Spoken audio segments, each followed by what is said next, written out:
Welcome to Mahabharat competitive academy YouTube channel. మనం last వీడియోలో సమాసాల గురించి చెప్పుకున్నాం. తత్పురుష సమాసం, ద్విగు సమాసం, ద్వంద్వ సమాసం, టెక్స్ట్ బుక్లో ఉన్న ఉదాహరణలన్నీ కూడా మనం ఆ వీడియోలో చేసుకున్నాం. ఈ వీడియోలో మీకు ఏపీ టెట్ 2024కి సంబంధించి భాషాంశాల్లో అలంకారాలు అనే టాపిక్ ఇవ్వడం జరిగింది. అందులో నుంచి మనం ఈరోజు క్లాస్ చేసుకుందాం.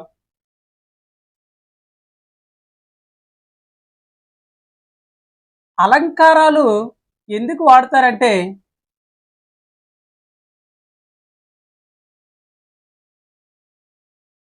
కావ్యానికి, కవిత్వానికి అందంగా కనబడాలి, వినబడాలి అనే ఉద్దేశంతో కవులు వీటిని వాడుతున్నారు. ఏమిటండి? కావ్యాలు, కవిత్వానికి అందంగా అందంగా కనబడాలి, వినబడాలి అనే ఉద్దేశంతో కవులు అలంకారాలను వాడటం జరిగింది. కావ్యానికి కవిత్వ శోభను ఇవి తెలియజేస్తాయి. కావ్యానికి చూడండి, కావ్యానికి కవిత్వ శోభను ఈ యొక్క అలంకారాలు అనేవి చేకూరుస్తాయి.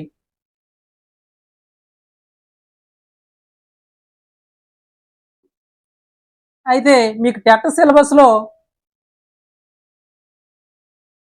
మనం ఇప్పుడు అలంకారాలు అనేవి రెండు రకాలండి.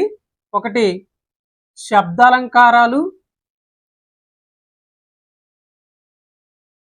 రెండు అర్ధాలంకారాలు.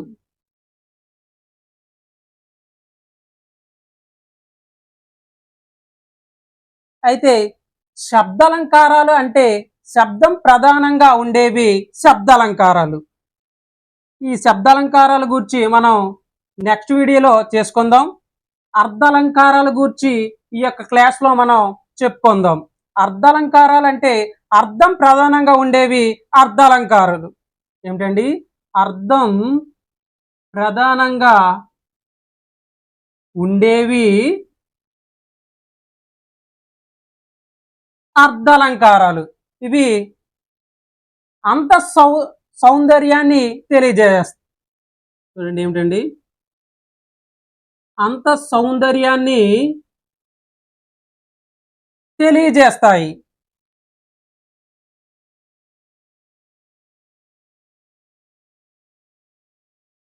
చూడండి, శబ్దాలంకారాలు అంటే శబ్దం ప్రధానంగా ఉండేవి శబ్దాలంకారాలు.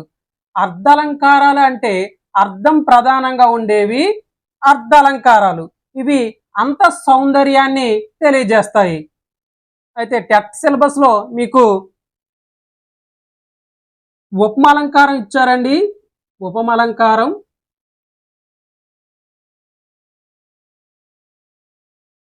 అలాగే ఉత్ప్రేక్ష అలంకారం,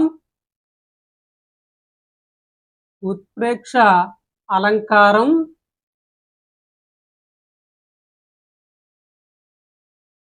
అతిశయోక్తి, అతిశయోక్తి,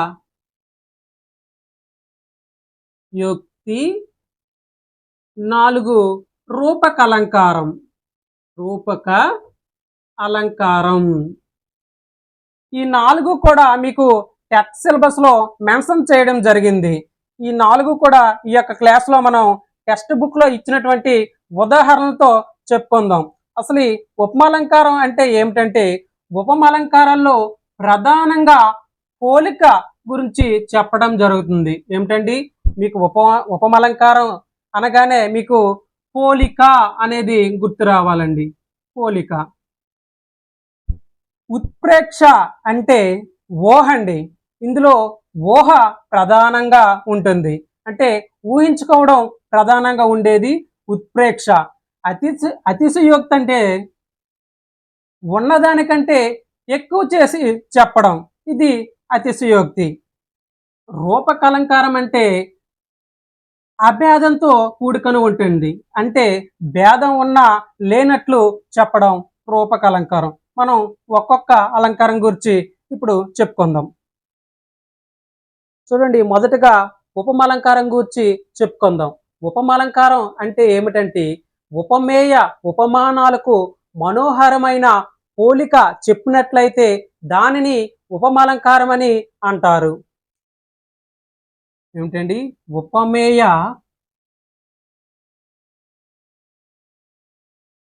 ఉపమానాలకు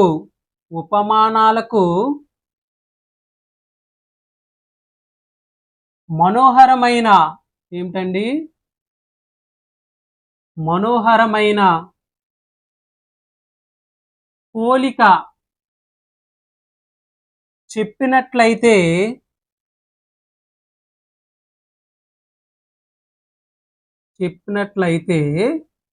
దానిని ఉపమాలంకారం అని అంటారు.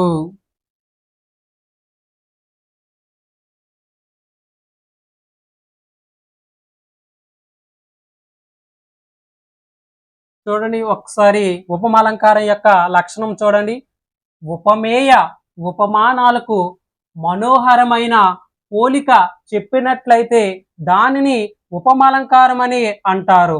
ఉపమాలంకారం యొక్క ప్రధాన లక్షణం ఏమిటంటే పోలిక చెప్పడం జరుగుతుంది. ఏమిటండి? పోలిక చెప్పడం జరుగుతుంది. ఇందులో మీకు ఉదాహరణ చెప్పినట్లయితే బాగా అర్థమవుతుంది. చూడండి,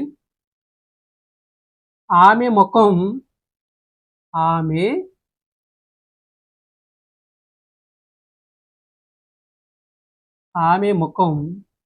అందంగా ఉన్నది.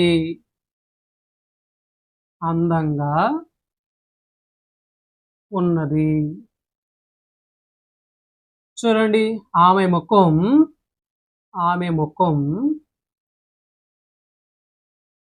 చంద్రబింబం వలె. ఏమిటండి? చంద్రబింబం వలె అందంగా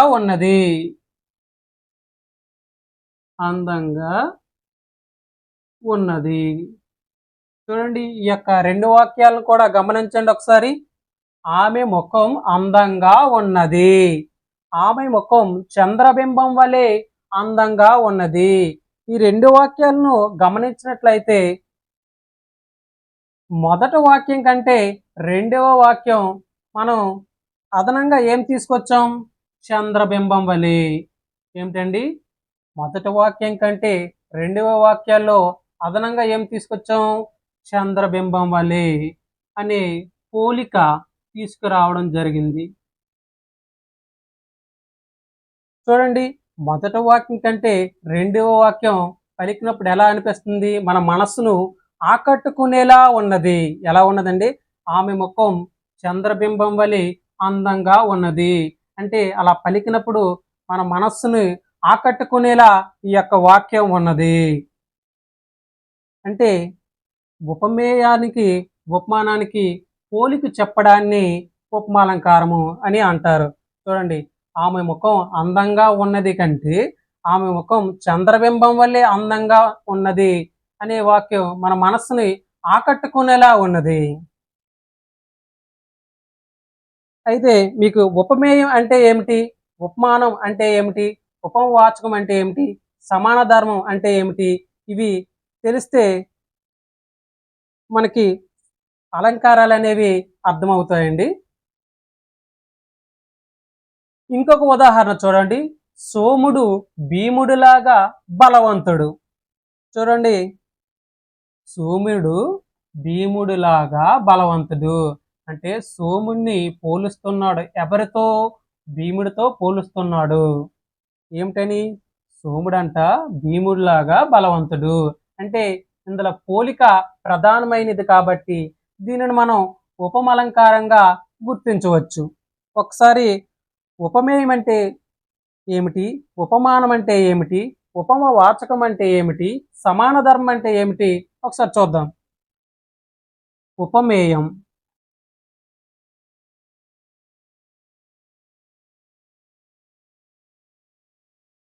దేనిని గురించి తెలియజేస్తున్నామో అది ఉపమేయం అండి. అంటే ఇందులో సోముడి గురించి తెలియజేస్తున్నాం. సోముడు అనేది ఉపమేయం. ఉపమానం.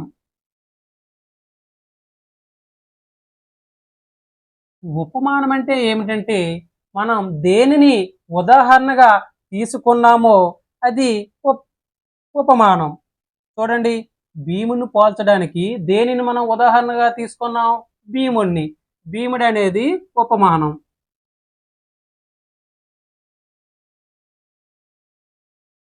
భీముడు అనేది ఉపమానం. ఉపమా వాచకం. ఉపమా వాచకం. ఉపమా వాచకం అంటే ఉపమానానికి సమాన ధర్మానికి కలపడానికి ఉపయోగపడే పదం.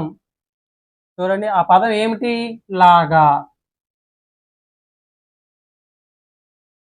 ఏమిటండి? ఉపమానానికి సమాన ధర్మానికి కలపడానికి ఉపయోగపడే పదం అనే ఉపమావాచకం అని అంటారు. నెక్స్ట్, సమాన ధర్మం. సమాన ధర్మం. చూడండి, సమాన ధర్మం అంటే సోముడు బలవంతుడే, భీముడు కూడా బలవంతుడే. ఇది మనకి సమాన ధర్మం బలవంతుడు అనేది తెలియజేస్తుంది.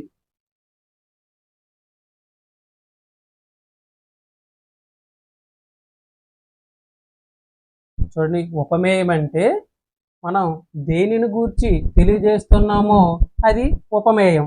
ఉపమానం అంటే దేనిని ఉదాహరణగా తీసుకున్నామో అది ఉపమానం. ఉపమావాచకం అంటే ఉపమానానికి సమాన ధర్మానికి కలపడానికి ఉపయోగపడే పదం. సమాన ధర్మం అంటే ఈ రెండింటికి కూడా సమాన ధర్మం తెలియజేసేది. నెక్స్ట్, మీకు టెక్స్ట్ బుక్లో ఇచ్చినటువంటి ఉపమాలంకారానికి ఇచ్చినటువంటి ఉదాహరణలు 8th, 9th, 10th వచ్చినటువంటి ఉదాహరణలు చెప్పుకుందాం. చూడండి, మీకు టెక్స్ట్ బుక్లో ఉన్న ఉదాహరణలు ఒకసారి చూద్దాం. జ్ఞానం దీపం వలె జీవితానికి వెలుగునిస్తుంది. చూడండి, ఇది మీకు 8th క్లాస్లో 25వ పేజీలో ఉన్నటువంటి ఉదాహరణ. పేజ్ నెంబర్ 25 అండి, 8th క్లాస్. జ్ఞానం దీపం వలె జీవితానికి వెలుగునిస్తుంది. ఇక్కడ ఉపమేయం ఏంటి? జ్ఞానం. ఇది ఉపమేయం. ఉపమేయం.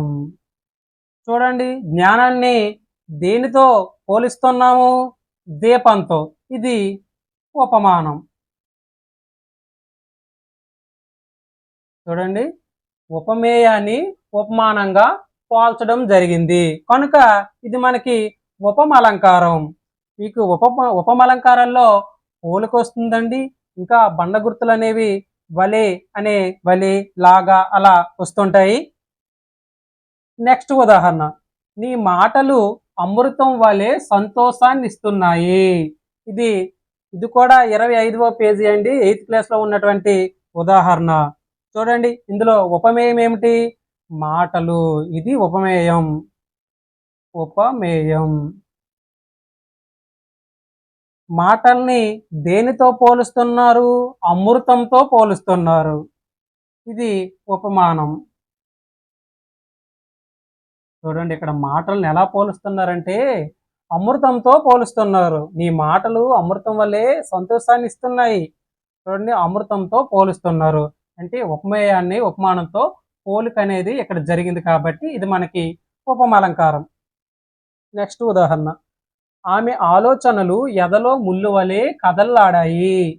ఇది కూడా 25వ పేజీ అండి, 8th క్లాస్లో ఉన్నటువంటి ఉదాహరణ. ఇక్కడ ఉపమేయం ఏమిటి? ఆలోచనలు. ఏమిటండి? ఉపమేయం.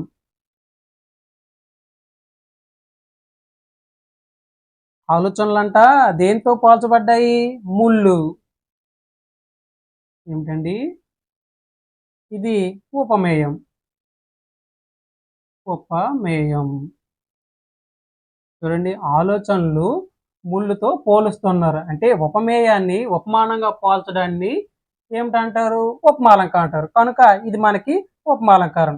ఒకటే అండి, పోలిక ఉన్నదంటే అది మనకి ఉపమాలంకారంగా గుర్తుంచుకోవాలి. ఈ క్లాస్ మీకు నచ్చినట్లయితే కామెంట్ చేయండి. మీ యొక్క అభిప్రాయాన్ని కామెంట్ రూపంలో తప్పకుండా తెలియచేయండి. అట్లాగే మా ఛానల్ని సబ్స్క్రైబ్ చేసుకోవడం మర్చిపోకండి. మీకు ఈ యొక్క ఇన్ఫర్మేషన్ నచ్చినట్లయితే మేము మీకు మంచి సమాచారం అందించినట్లు అనిపించినట్లయితే లైక్ చేయండి.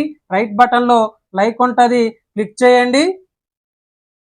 నెక్స్ట్, మంచి మాటలు మాణిక్యాల వలె చెవులకు అలంకారం అవుతాయి.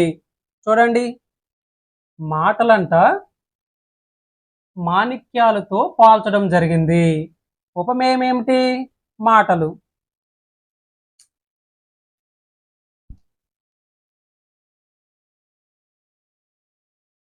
చూడండి, ఉపమేయం ఏమిటి? మాటలు.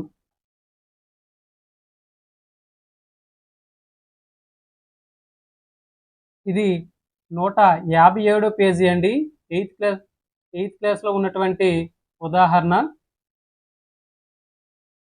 ఉపమానం ఏమిటి? మాణిక్యాలు. చూడండి, మాణిక్యాలు అనేది ఉపమానం. ఉపమానం. చూడండి, మంచి మాటలు మాణిక్యాల వలె చెవులకు అలంకారం అవుతాయి. ఇందులో ఉపమేయము మాటలు. మనం దీనికి దేనిని ఉదాహరణగా తీసుకున్నాము? మాణిక్యాలని ఉదాహరణగా తీసుకున్నాము. కాబట్టి ఉపమేయాన్ని ఉపమానంగా పోల్చడాన్ని ఏమంటారు? ఉపమాలంకారం. అంటే ఇక్కడ పోలుస్తున్నాం కాబట్టి ఇది ఉపమాలంకారం అవుతుంది. చూడండి, వలె కూడా వచ్చింది. నెక్స్ట్, ఆమె ముఖం చంద్రబింబం వలె ప్రకాశిస్తున్నది. ఇది కూడా 157 పేజీ అండి, 8th క్లాస్. ఇందులో ఉపమేయం ఏమిటి? ముఖం ఏమిటండి? ఇది ఉపమేయం.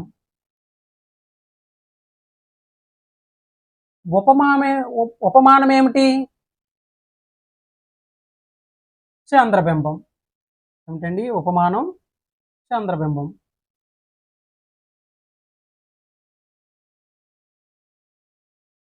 చూడండి, ఉపమేయం ముఖం. అంటే దేనిని పోలుస్తున్నామో అది ఉపమేయం. మనం దేనిని ఉదాహరణగా తీసుకున్నాము? చంద్రబింబం. ఇది ఉపమానం అవుతుంది. ఉపమేయాన్ని ఉపమానంగా పోలుస్తున్నాం కాబట్టి ఇది మనకి ఏ అలంకారం అవుతుంది? ఉపమాలంకారం. నెక్స్ట్ అలంకారం అతిశయోక్తి. అతిశయోక్తి అంటే ఏమిటంటే ఉన్నదానికంటే ఎక్కువ చేసి మాట్లాడటాన్ని అతిశయోక్తి అని అంటారండి. ఏమిటండి? ఉన్నదానికంటే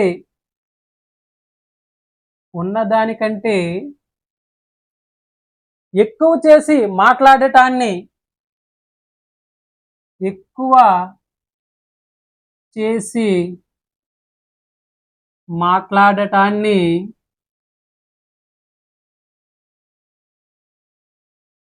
అతిశయోక్తి అలంకారం అంటారు. అతిశయోక్తి అలంకారం అంటారు.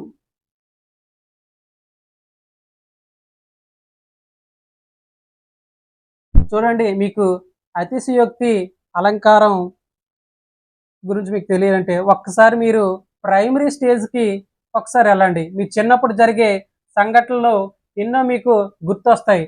ఆ స్టేజ్లోనే మీరు ఎక్కువగా అతిశయోక్తి గురించి చెప్పుకోవడం జరుగుద్ది. అలాగే ఒక సాధారణ విషయాన్ని ఎక్కువ చేసి చెప్పడాన్ని కూడా అతిశయోక్తి అని అంటారు. ఏమిటండి? ఒక సాధారణ విషయాన్ని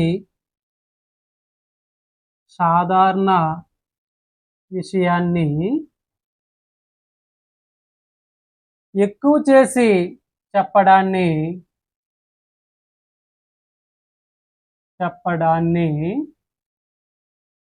అతిశయోక్తి అని అంటారు. ఒకసారి మీ బాల్యంలోకి వెళ్ళండి. మీ బాల్యంలో ఎన్నో ఇన్సిడెంట్లు మీకు జరిగి ఉంటాయి, గుర్తెచ్చుకోండి. గోరంతది కొండంతగా చేయడం. చూడండి,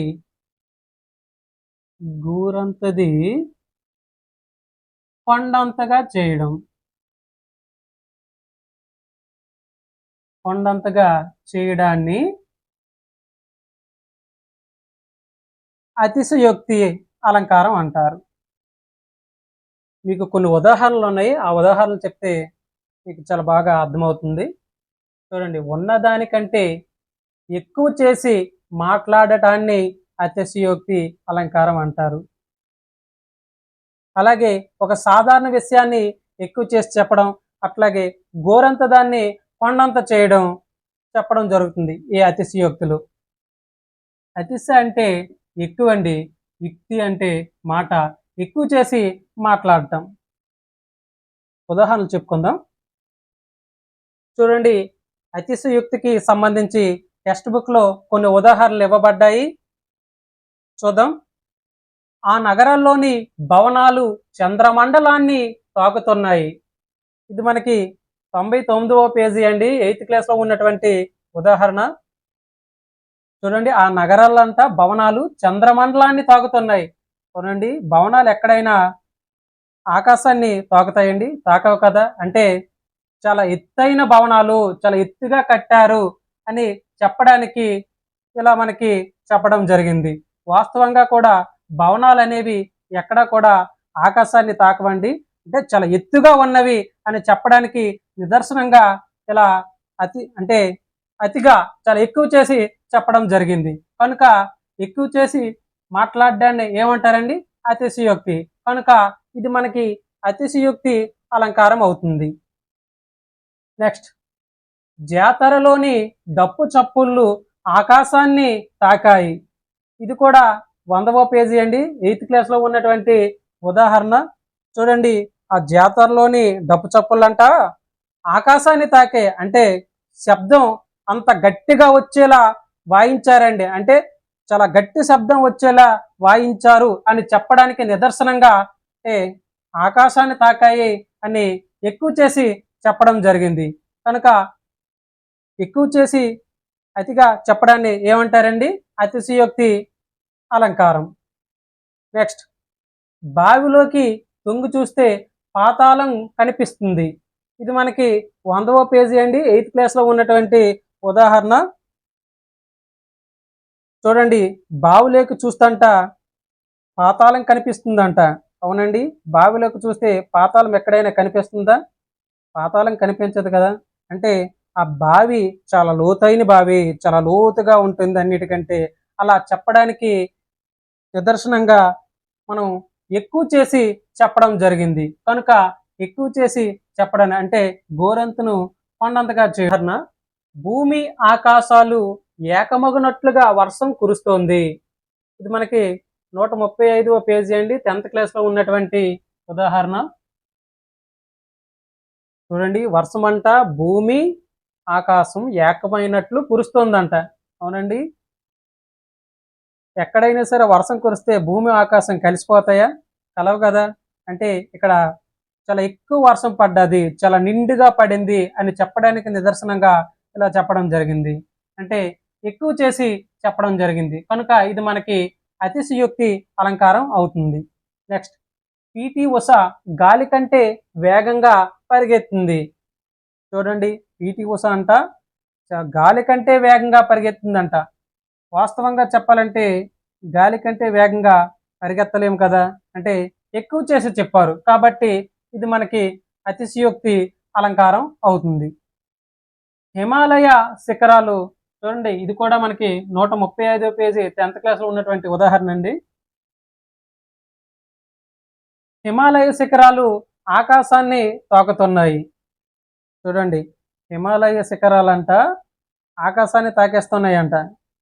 ఆకాశాన్ని వాస్తవంగా చెప్పాలంటే శిఖరాలు అనేవి ఆకాశాన్ని తాకవు కదా. అంటే చాలా ఎత్తైన శిఖరాలు, చాలా ఎత్తుగా ఉన్నాయి అని చెప్పడానికి ఎక్కువ చేసి చెప్పడం జరిగింది.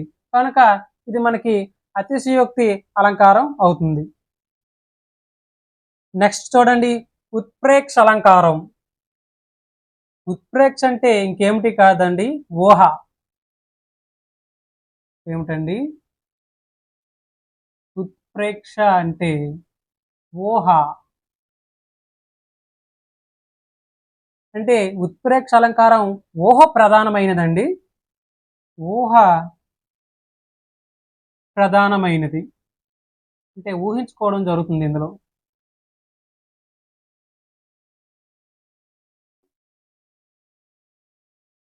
ఉపమేయాన్ని దీని యొక్క లక్షణాన్ని చూసినట్లయితే ఉపమేయాన్ని ఉపమానంగా ఊహించి చెబితే ఏమిటండి? ఉపమేయాన్ని ఉపమేయాన్ని ఉపమానంగా ఉపమానంగా ఊహించి చెబితే ఏమిటండి? ఊహించి చెబితే ఉత్ప్రేక్ష అలంకారం వస్తుంది. చూడండి, ఉపమేయాన్ని ఉపమానంగా ఊహించి చెబితే ఉత్ప్రేక్ష అలంకారం.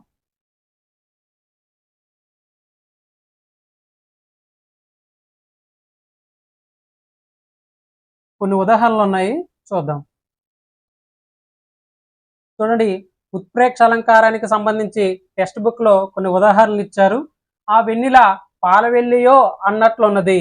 ఇది మనకి 9th క్లాస్ 43వ పేజీలో ఉన్నటువంటి ఉదాహరణ. ఉత్ప్రేక్ష అలంకారం యొక్క లక్షణం ఏమిటండి? ఉపమేయాన్ని ఉపమానంగా ఊహించి, అంటే ఊహించుకుంటాం, ఊహించి చెబితే ఉత్ప్రేక్ష అలంకారం అంటారు. చూడండి, వెన్నెల ఎలా ఉందంట? పాల వెల్లయో అంటే పాల సముద్రం లాగా ఉన్నదంట. అంటే ఊహించుకున్నాడు. వెన్నెల్ని ఎలా ఊహించుకున్నాడు? పాల సముద్రంగా ఊహించుకున్నాడు. అంటే ఊహ అనేది ఇక్కడ జరిగింది. చూడండి, ఉపమేయం ఏమిటి? వెన్నెల. ఉపమేయం. చూడండి, దేనితో ఊహించుకున్నాడు? పాల వెల్లియో పాల సముద్రంతో ఊహించుకున్నాడు. ఉపమానం.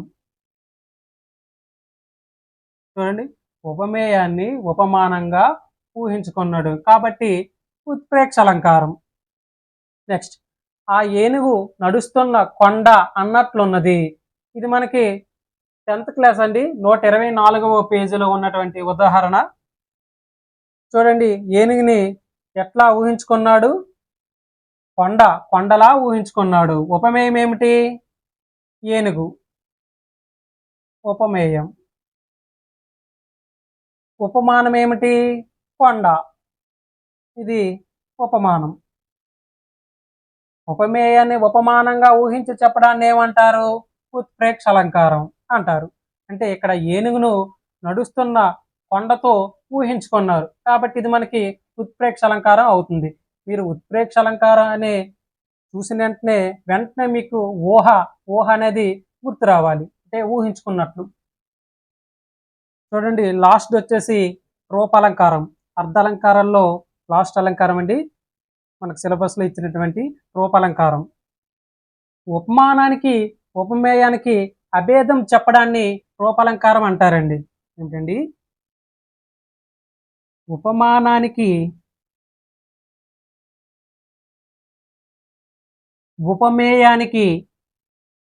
ఉపమేయానికి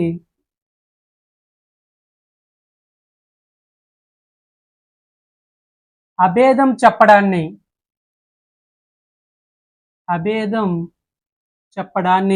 రూపకలంకారం అని అంటారు. అభేదం చెప్పడాన్ని రూపకలంకారం అంటారు.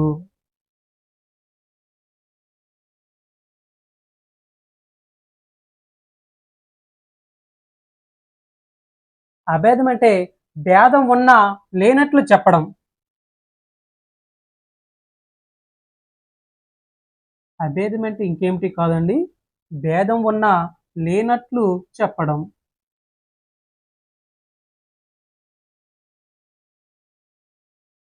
చూడండి, రూపాలంకారం యొక్క లక్షణం ఏమిటంటే ఉపమానానికి ఉపమేయానికి అభేదం చెప్పడం, అంటే భేదం ఉన్నా లేనట్లు చెప్పడాన్ని రూపకలంకారం అంటారు.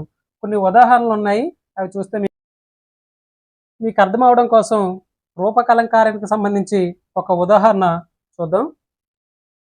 ఉపాధ్యాయుడు జ్ఞానజ్యోతులను ప్రకాశింపజేస్తాడు. చూడండి, రూపకలంకారం యొక్క లక్షణం ఏమిటి? ఉపమానాన్ని ఉపమేయంతో అభేదంగా చెప్పడం.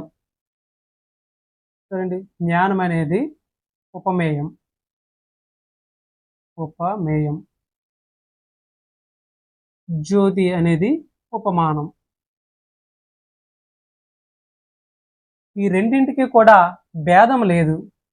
చూడండి, ఈ రెండింటికి కూడా భేదం అనేది లేదు.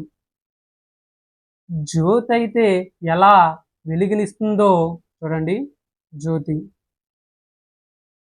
మనకి జ్యోతులు అయితే ఎలా వెలుగునిస్తుందో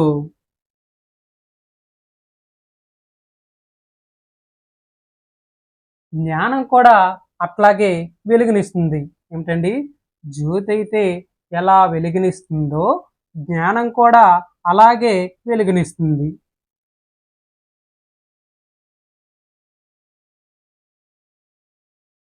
జ్ఞానం కూడా వెలుగునిస్తుంది. అంటే జ్ఞానం కూడా జీవితాన్ని చక్కబరుస్తుందని అర్థం. అంటే ఈ రెండింటికి కూడా భేదం లేదు కాబట్టి ఇది రూపకలంకారం అవుతుంది. చూడండి, నెక్స్ట్ ఉదాహరణ, మా అమ్మ చేతి వంట అమృతం. 9th క్లాస్ అండి, 56వ పేజీలో ఉన్నటువంటి ఉదాహరణ. ఇందులో ఉపమేయం ఏమిటి? అమ్మ చేతి వంట. ఇది ఉపమేయం.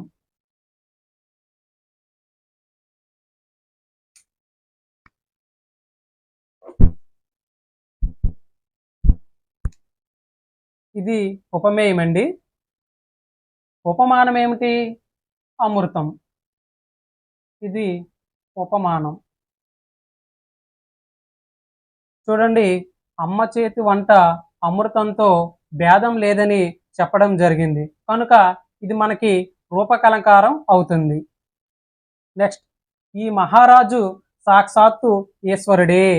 56వ పేజ్ అండి, ఇది కూడాను 9th క్లాస్లో ఉన్నటువంటి ఉదాహరణ. ఇందులో ఉపమేయం ఏమిటి? మహారాజు. ఇది ఉపమేయం. ఉపమానం ఏమిటి? ఈశ్వరుడే. ఇది ఉపమానం. చూడండి, సాక్షాత్తు అనే పదం మహారాజుకు ఈశ్వరునికి అభేదం చెప్పడం జరిగింది కనుక ఇది మనకి రూపకలంకారం అవుతుంది. నెక్స్ట్, నా కడుపులో అవమానాలకు చురకత్తులు గుచ్చుకుంటాయి. ఇది కూడా 56వ పేజీ అండి, 9th క్లాస్లో ఉన్నటువంటి ఉదాహరణ. చూడండి, ఇందులో ఉపమేయం ఏమిటి? అవమానాలు. ఇది ఉపమేయం. ఉపమానం ఏమిటి? చురకత్తులు. ఇది మనకి ఉపమానం. చూడండి, అవమానాలకు చురకత్తులకు అభేదం చెప్పడం ఇక్కడ జరిగింది కనుక ఇది మనకి రూపకలంకారం అవుతుంది. అన్ని ధనములలోకెల్లా విద్యాధనము ప్రధానమైనది. చూడండి, ఉపమేయం ఏమిటి? విద్య అనేది ఉపమేయం.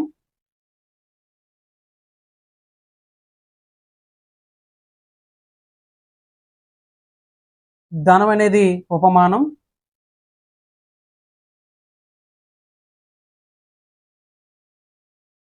ఇక్కడ ఉపమేయ ఉపమానాలకు అభేదం చెప్పడం జరిగింది కనుక ఇది మనకి రూపకలంకారం అవుతుంది. చూడండి, మనకి 166వ పేజీ అండి, 9th క్లాస్లో ఉన్నటువంటి ఉదాహరణ. నెక్స్ట్, సంసార సాగరం ఈదడం గొప్పవారికి కష్ట సాధ్యం. ఇది కూడా 9th క్లాస్ అండి, 166వ పేజీ. ఇక్కడ ఉపమేయం సంసారం అండి. ఉపమేయం వచ్చేసి సంసారం. సాగరం ఇది ఉపమానం.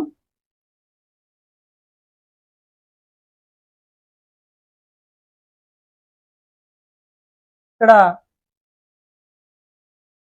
సంసారం సాగరం అభేదంగా చెప్పడం జరిగింది కనుక ఇది మనకి రూపకలంకారం అవుతుంది. నెక్స్ట్, వారు విజేతపై కుసుమాక్షతలు చల్లిరి. ఇది కూడా 166వ పేజీ అండి, 9th క్లాస్లో ఉన్నటువంటి ఉదాహరణ. ఇక్కడ కుసుమాలు ఇది మనకి ఉపమేయం అండి. ఉపమేయం. అక్షతలు ఇది మనకి ఉపమానం. కుసుమాలకు అక్షతలకు అభేదం చెప్పడం జరిగింది కనుక ఇది మనకి రూపకలంకారం అవుతుందండి. ఈ వీడియో చూస్తున్న ప్రతి అభ్యర్థి కూడా మన ఛానల్ని సబ్స్క్రైబ్ చేసుకోండి. అట్లాగే ఈ క్లాస్ మీకు నచ్చినట్లయితే తప్పకుండా మీ యొక్క అభిప్రాయాన్ని కామెంట్ రూపంలో తెలియచేయండి. అట్లాగే రైట్లో లైక్ బటన్ ఉంటుంది, అది కూడా క్లిక్ చేసి లైక్ చేయండి. Thank you.